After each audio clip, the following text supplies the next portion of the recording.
Have you ever wondered why your school projects focus so much on teamwork, hands-on activities, and real-world problems?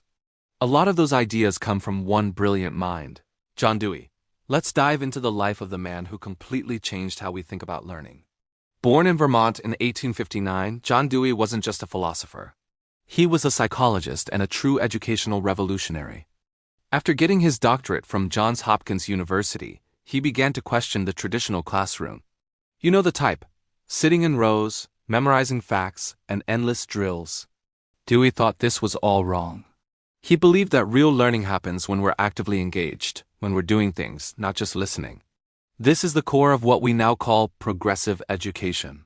Dewey argued that education should be student-centered and interactive. Instead of just memorizing dates from a history book, he wanted students to understand the stories behind them. Instead of just learning formulas in science, he wanted them to conduct experiments and see the results for themselves. He laid all this out in his groundbreaking books, like Democracy and Education. For Dewey, the goal wasn't just to fill our heads with information, but to teach us how to think critically, be creative, and solve problems. He saw the classroom as a mini-society where students could learn to be active, engaged citizens.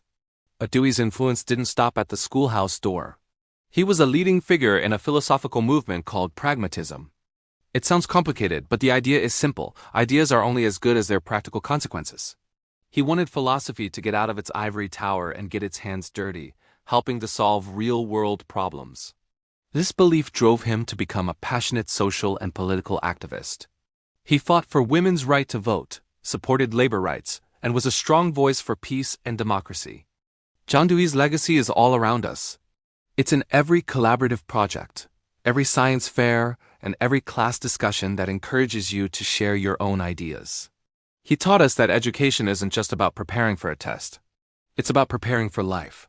His work continues to inspire educators and thinkers all over the world to make learning more meaningful and connected to our everyday experiences.